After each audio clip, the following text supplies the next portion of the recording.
In our latest installment of Get Real, we welcome Deanna Williams, class of 2015. Deanna shared insights into her unique career in live event production, specializing in lighting. Originally from Houston, Texas, Deanna spent her early years there before moving to Malaysia at the age of 13, where she attended ISKL and graduated in 2015. After ISKL, Deanna moved to Chicago, Illinois for university, where her ISKL foundation proved invaluable. She found her first year at university surprisingly easier than her senior year at ISKL, which had rigorously challenged her in academics and beyond. Now based in Chicago, Deanna has built an impressive career working with major artists on tour and contributing to her lighting expertise to high-profile music festivals across the United States. She credited her career success to the strong foundation she received at ISKL. In particularly, her physics teacher, Mr. Davis, instilled the technical knowledge she relies on daily. Additionally, her IB theater experience cultivated leadership skills and a balance of technical and creative thinking that were vital in her field. Deanna spoke with the IB theater students, sharing her experiences and shedding light on how things work in the industry. She also presented multiple ways to be successful in the theater and the concert world. Check out Deanna's presentation to learn more about her inspiring journey and unique career. Okay, well, thank you. Hi, guys. My name is Deanna. Just from the slide, college dropout and lighting lady, that is me. So I went to ISKL all throughout high school, basically from 2011 until 2015 when I graduated. That was 10 years ago. Crazy. Long time for me. I had a lot of fun there. That picture is me at my graduation with my little sister. I look super different now. I don't even know who that girl is anymore.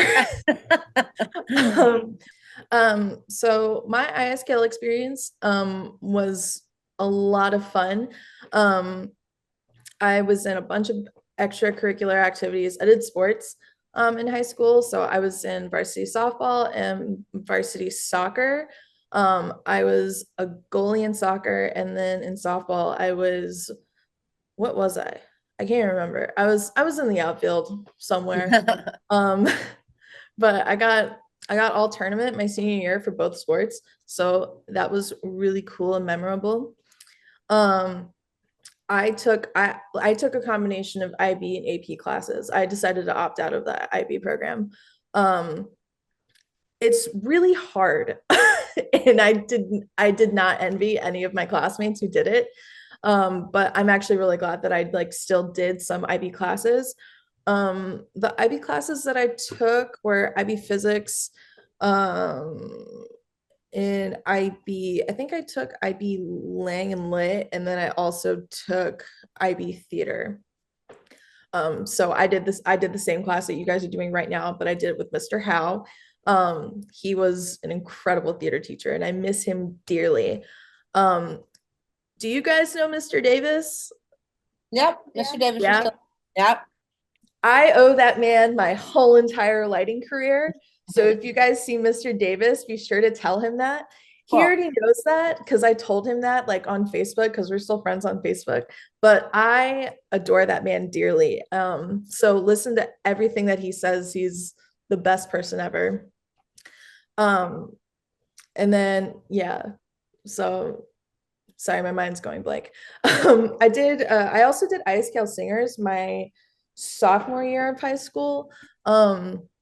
And it was really funny because I was the only person in ISKL Singers who wasn't a senior. So when the seniors graduated, they made me sing by myself with no other people. They had me do a solo, and I remember messing it up because my mind went completely blank and I frazzled, and it was the most terrifying experience ever. But it's okay. We powered through and I did it. And apparently it was fine and nobody noticed. I was just freaking out. But yeah, these are some pictures of my high school experience. There's me saving a goal during IASIS, and it was really great because it was at home at ISKL. So whenever I did that save, everybody was screaming and it was great. The next photo is a young photo of me in 10th grade with Marley Emmerich. She also is doing a GetREAL session, which I think is really funny. But she's an incredible person. And then behind her is this guy named Andrew that was in our grade as well. And he was in like a lot of the same classes as us. So we were all really good friends. And then there's a picture of me during softball. I think we were in Jakarta. It was either Jakarta or Taipei. I can't remember. And then that was us during graduation, just being silly. And yeah, so we can move on to the next slide. So yeah, okay, this is great. You guys are gonna love this. So when I graduated from ISKL, I actually got accepted to a few universities, but I ended up opting with DePaul University in Chicago, which is where I currently live right now. And DePaul gave me a scholarship, so I was like, cool, we're gonna do the whole college experience, fun. And I ended up majoring in digital cinema, which is just a fancy name for film. And you have to choose like 2 different concentrations whenever you're majoring in it. So I majored in lighting and editing. And I did, when I first started, like all my classes and everything, the first semester I figured it would be really easy. And it was, I just breezed through the whole entire year. And it was because my senior year at ISKL was more vigorous and a lot harder than my first year at college, which is really insane to think about.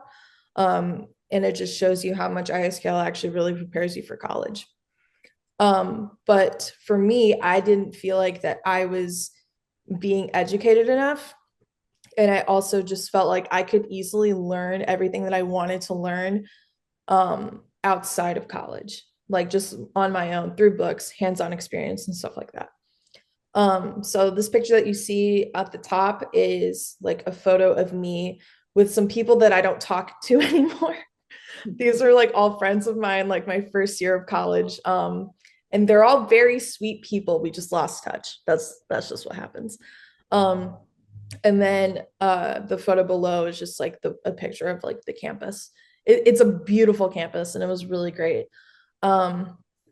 But yeah, like my second semester, like it got tougher, but it still wasn't like, I wasn't loving it, like, the classes were interesting, but it still wasn't anything like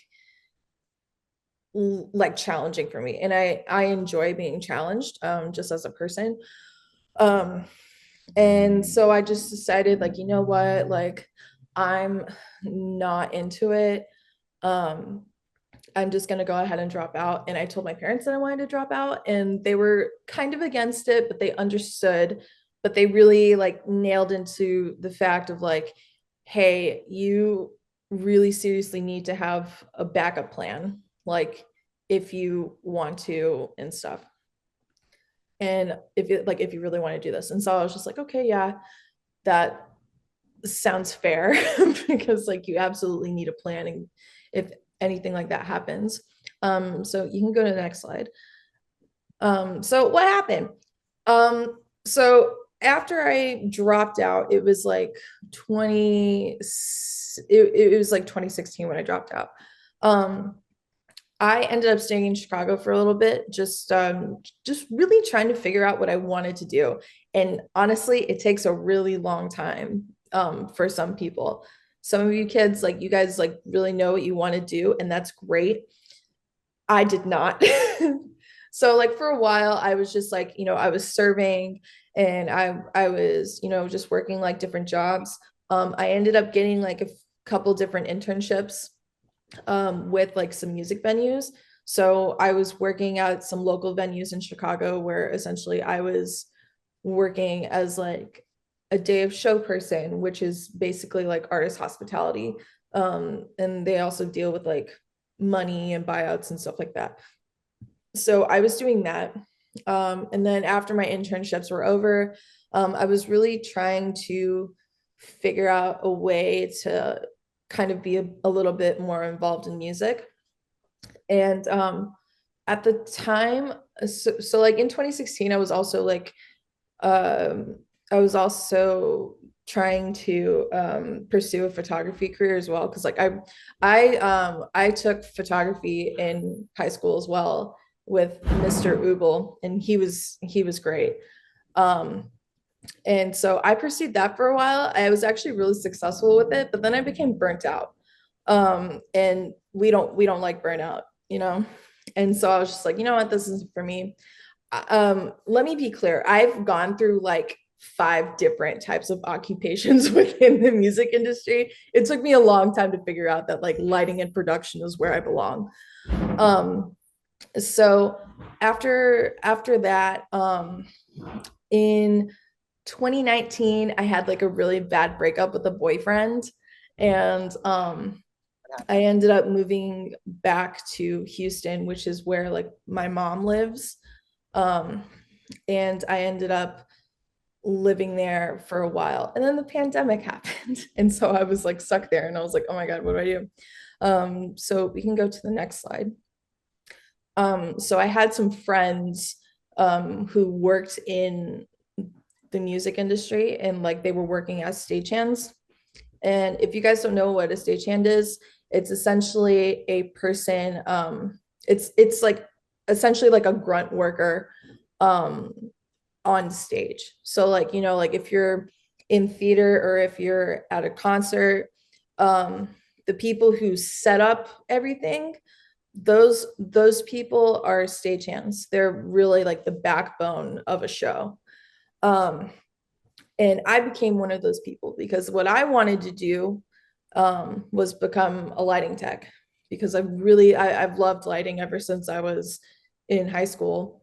And I tried to major in it, but my parents wouldn't let me because they didn't think that it was a good moneymaker. Essentially, they wanted me to be set. But I showed them. But yeah, so in October of 2020, I became a stagehand. And let me tell you, it's not for the weak.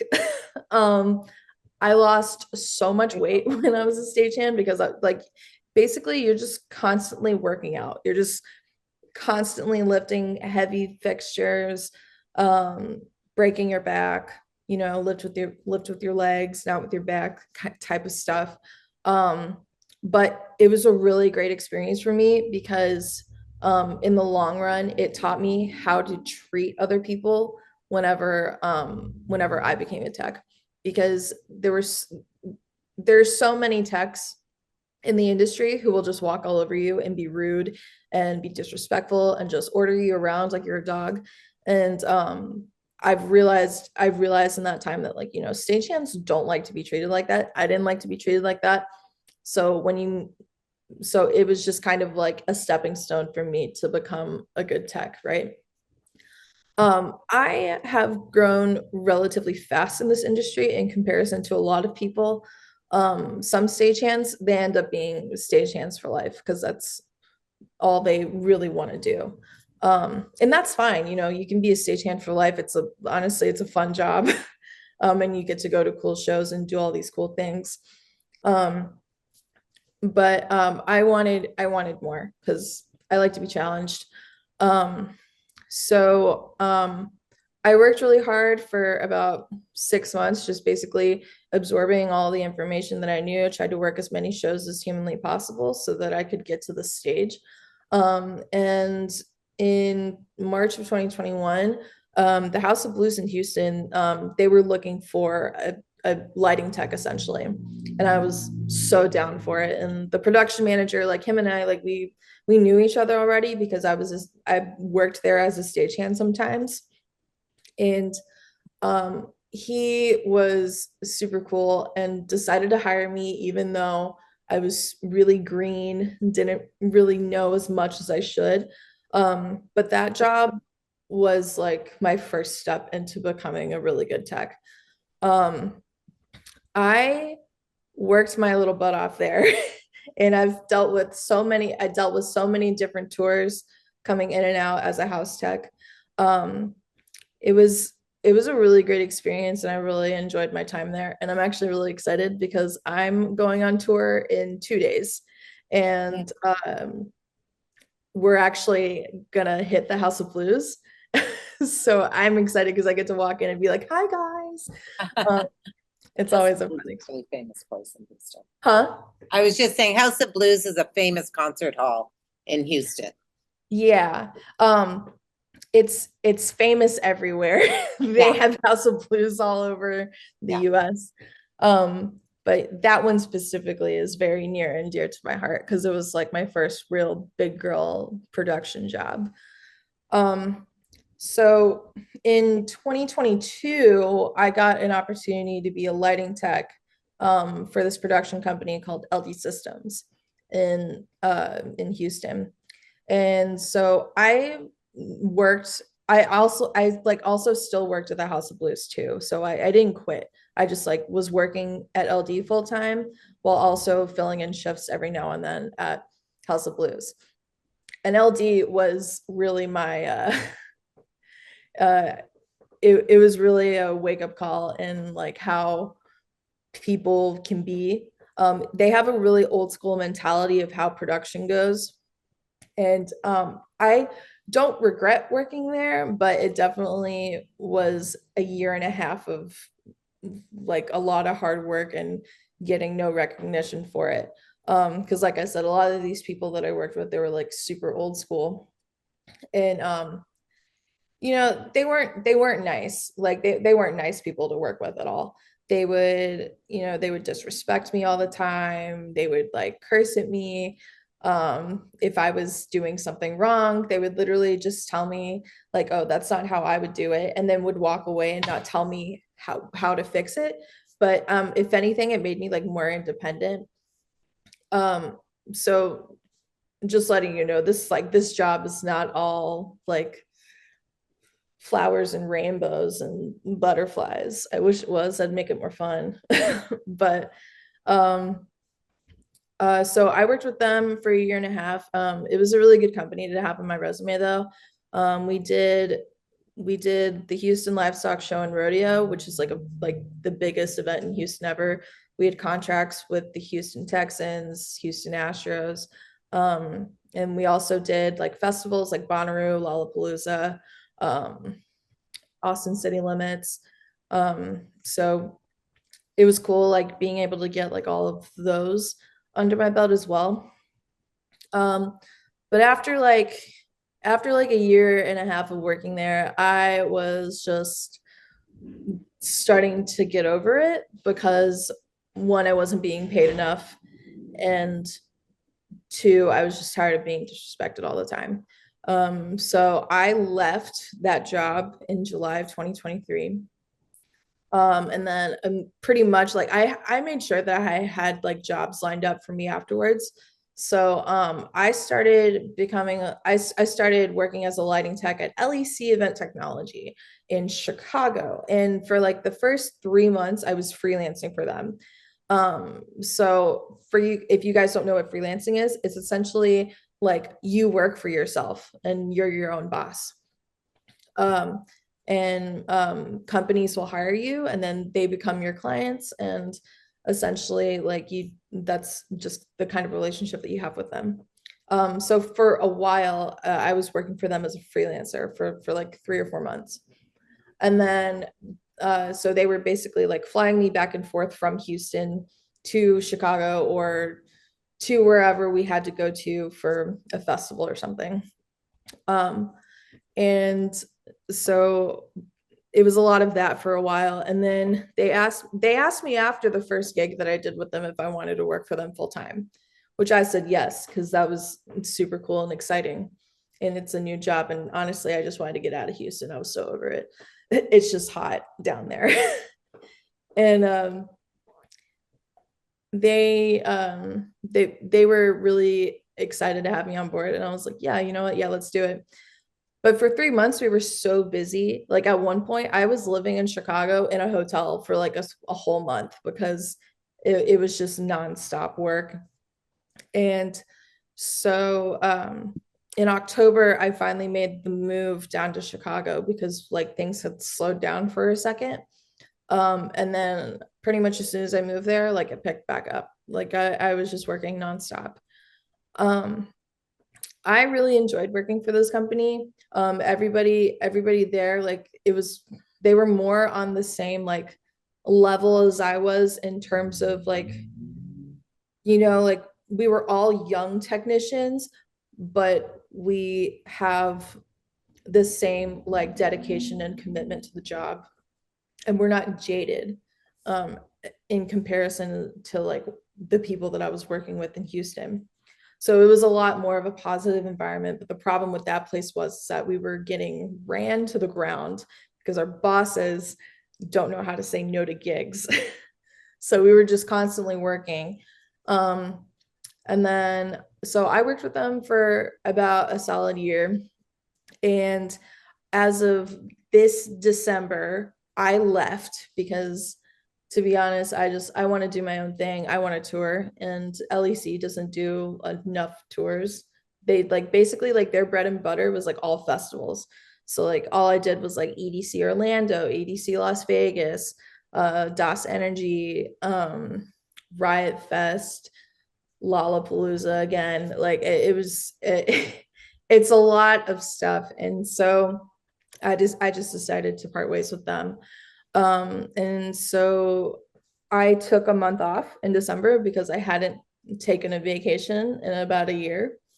And in about 2 days, I'm going on tour with Fantagram, if you guys know who they are. And I'll be gone for about a month and a half. So I won't see my apartment for that long. And you can go to the next slide. Yeah, and then these are just all pictures of things that I did.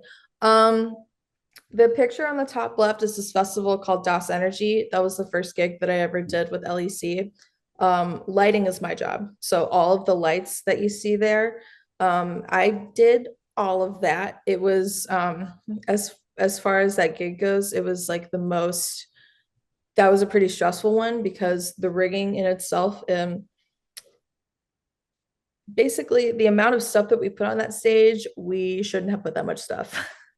The stage itself was like, if we had put like 500 more pounds of weight on there, that stage would have like collapsed for sure. Oh my So God. the engineers were like, yeah, this is fine. And so we were like, okay, cool. And we just did it. But we had load cells on every single one of like the points in the towers. And what load cells are they're like this piece of equipment where essentially like you attach the load cell to the very top of the tower, and then you attach it to like the top and then like the bottom of the tower. So it basically, the weight is pulling all on this load cell, and it calculates it, and it sends the data to a computer so you can see if you're overweight or anything. So that's how we were making sure that we weren't overweight on stuff. This picture to the right on the top is a picture of EDC Orlando, which is by far the worst show I've ever worked in my life. It looks fun. You're laughing. My roommate's laughing. Which one is it? EDC Orlando. Oh, this one. Okay, yeah. Yeah, the top right. It was the worst show you ever worked on? It's the worst show I've ever worked in my life. Why? So we had to work with Video, so Video is not us. It was a different vendor, and we had to work hand in hand with them to get everything done. That stage was 260 feet wide. So Massive. I had to have basically two areas of power. So one all the way stage right, and then one all the way stage left. And so the amount of cable that I was running was like hundreds, if not thousands of feet of cable. And it was so awful. And then, so it was easy getting it up. but the problem was getting it down because they gave us a really terrible loadout crew with stagehands who knew absolutely nothing.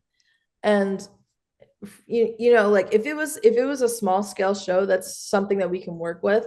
But when it's like a large scale show like that, where like there's so many moving parts and so many people doing different things that you have to pay attention, like it was terrible. And we started our loadout directly after the show was done. So it was like midnight by the time we started getting everything done.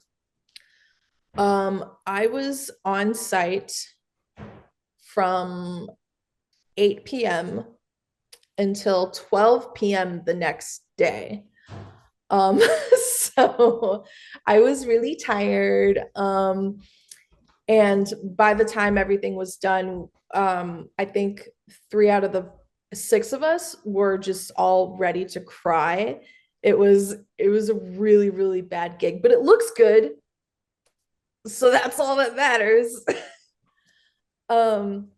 This picture to the bottom left is a picture of me in a scissor lift, not a scissor lift, that is a boom lift, during rodeo season when I was like working for LD Systems. It was still COVID times, so I was really sweaty and hot, and I was like in a tent essentially. Like I was hanging up a bunch of lights and I was waiting for someone to bring me lights, and so I took a selfie because I was annoyed and I thought it was funny. I don't know why I did that. But the next photo is me sitting on top of a giant truss structure that was I think I was like 60 feet in the air. I'm wearing a harness. And I was hanging some lights. As you can see, there are lights. There's a light right next to me, and then there's a light below me and stuff like that.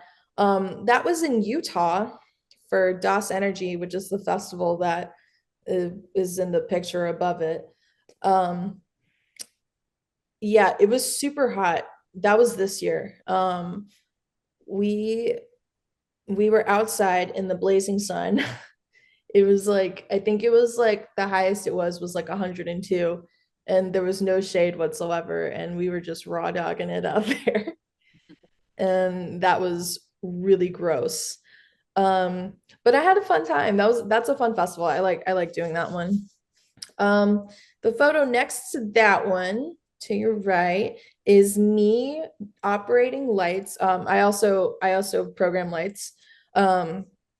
That was at Red Rocks in Colorado. And I don't know if you guys know about Red Rocks, but it's like this massive venue where so many big name artists play at. And it was I've gotten to program lights there twice this year. And it's a dream come true programming there. It's beautiful there. So that was that. And then the picture right next to that is a picture of me smiling away at a show that I did last year. I can't remember what show it is because honestly, they all kind of blend together. But yeah, that is basically it. Oh, I did want to make this a point, like if you guys like believe that you absolutely 1,000% want to go to college, you should. I'm not saying that like college is bad. It's not for me. It's not for some people. And if it's not for you, then cool, but definitely have like a plan going forward. Because I wasted about like 5 or 6 years trying to figure that out. But it's all good because like, you know, I'm here now. But like, you know, if you do want to go to college, like, you know, like for some fields it's absolutely necessary, but in my field it's really not. In my field it's really about like who you know, like what like how your work ethic is, what you know, and like how safe are you, you know. So it's really up to you, and like also up to the profession that you decide to go in. But yeah, I just wanted to like make a little disclaimer there. But does anybody have any questions? Mom? I was wondering how you got like your connections, I guess, because I know you said you wasted 5 or 6 years, but like kind of what got you into like your first job, like how you ended up in that position. Yeah, for sure. So I had friends that already worked in this industry, like just like uh friends that like I met through music in itself, and they introduced me to other people. Um, but essentially, like how I got so well connected though is really just from working other gigs with like these tours. Like a lot of the connections that I have now are from when I worked at the House of Blues and from when I worked with LEC, because I was working so hand in hand with these tours that are coming in. And so like the more basically like the you have to like this job is kind of like a double-edged sword, because you have to be like a good people person, but you also have to be really good with like physics and electricity and basically understanding like how signal flow works, right? So it's like yeah, it's basically just like proving to these people that you're worth knowing, right? um and that's why like like if you start from the bottom and you work your way up, it's a lot better than like and at least in at least in our industry, it's a lot better than going to school and being taught like a specific way of how to do things and then coming out of college being like, okay, I can be a lighting programmer now, because like that's not how it works. But Deanna, how did you get, like, even say that first job as a stagehand? Did you literally, did somebody ask you, hey, can you help at this concert I'm doing? We need a stagehand. Or did you see an advertisement? Like, how did you get those initial couple of jobs that then you were able to prove yourself at to then be further hired? Like, how did those first couple of jobs come? Yeah, so I knew that my friend was already doing these types of jobs, and Okay. I was really interested in doing that. And so I reached out to him and I was like, "Hey, how can I get Got it. involved in this?" And he told me, he was like, "Hey, we actually really need stagehands right now. This is how you apply. So and so will get in contact with you and we'll get you on our roster." Cool. And if you guys ever want to become stagehands, like the easiest way to find that out is just to look up like local labor companies inside of like whatever city that you're in, or like go to like there are Facebook groups that are dedicated to stagehand work. Yeah. So all you have to do is just look it up, and then and then if you want to, you just apply. And there's such a shortage on labor right now that like a lot of people are really looking for stagehands. I will say though, most cities though are like pro-union. So there's this union called IATSE. They're the stagehand union here in the US. Um, and they're very present here in Chicago. But in other places, like for example in Houston, they're only really present inside of like theaters essentially. So like it kind of depends on where you go. If like the city that you decide to go to is a very union heavy city, look up local unions, because honestly like local two here, they're incredible. They do every single major festival, every show, like pretty much every single show that I've worked in Chicago, I've never worked with anybody who is non-union. So it really depends on what city you go to. So like you can see if your city has like a huge union presence. Cool. Mhm. Yep. In high school, did you ever do any backstage work with productions or anything like that? Or did you mostly stick with the theater side of things, like acting wise? I mostly stuck with the theater side. I showed interest in doing backstage stuff, but like the opportunity just never presented itself. Um, but what I really enjoyed about theater is that it really encouraged me to like um it really encouraged like me to kind of blend my technical and creative side together. Do you guys still do 24-hour theater? Yeah. Yeah, that was like my favorite project.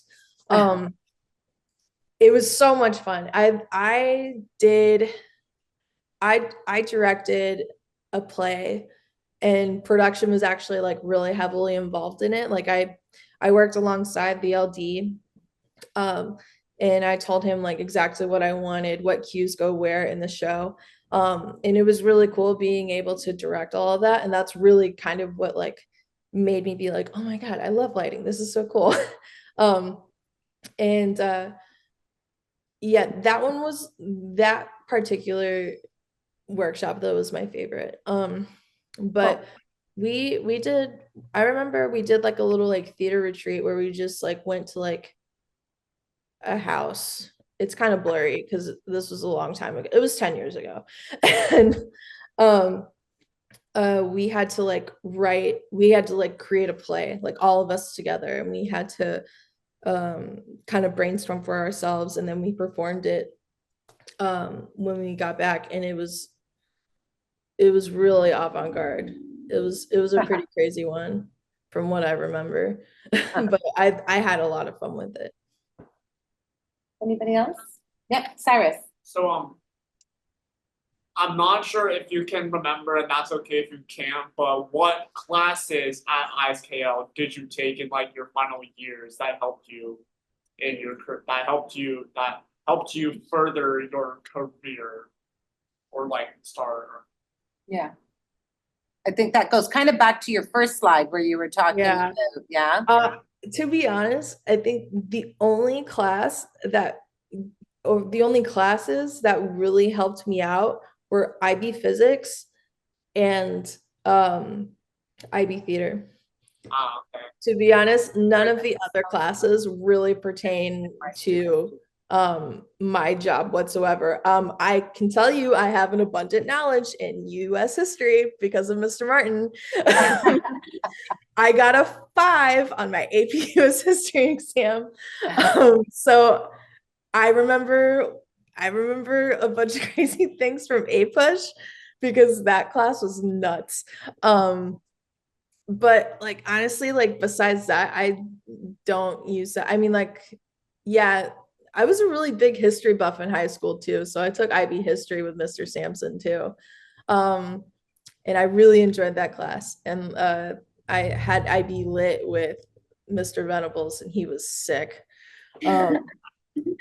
But yeah, those are really the only 2 classes that really pertain to me. Like, oh, and like I guess like, you know, like basic algebra, you know, because like it like my job, it's a lot of math, because I calculate power for shows. That's like my main job, is I am the power lady.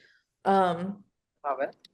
Yeah, it's a pretty hefty thing. So I use this formula that you will learn about in IB physics if you guys take it. It's called Ohm's law. And I use it IB physics? literally every day. I remember doing that like last year in like my integrated sciences. Okay. Yeah. Oh. Yeah, watts equals volts times amps. I use that formula every day. That's good to know, you know, because you remember probably in high school, when am I ever going to use this stuff? Like, it's just not relative or practical, but that's great, Deanna, that you can make that connection to the real life application of a career, right? That yeah, no, it's honestly really cool. Like, because it's like you said, like, honestly, when am I ever going to use this in real life? And all the time. That's like a real life thing, is that I use that formula like pretty much every single day and every week. I love that. I love that. Anybody else? Deanna, it's just been so valuable and just enjoyable, to be honest. Like, we don't get this kind of a reach out or an understanding. I just had another student who was one of my stagecraft kids for a couple of years, and she's gone on to RADA in London. Oh, wow. She's doing, and she got into their tech program, and she's now starting to focus on being a prop master and making props for a living. And that is so cool. Yeah. And it's so great to know that yeah, that theater can be a career that doesn't have to be acting. You know, we see Yeah. that too much, that acting is the, you know, we all want to be a star, especially right after the Golden Globes. And but really, there's just so much available career-wise. And so thank you so much for sharing your talk with us, your talents with us. We miss you at ISKL. Once a I Panther, know, always I a gotta Panther. save enough money to come back and see you guys, but it's pretty hefty to fly Yeah. from Chicago to KL. It really is. I get it. Yeah. So thank you from us to you. Thank you so much. Thank you, Ms. Jones, for arranging this for us. We appreciate it. And farewell.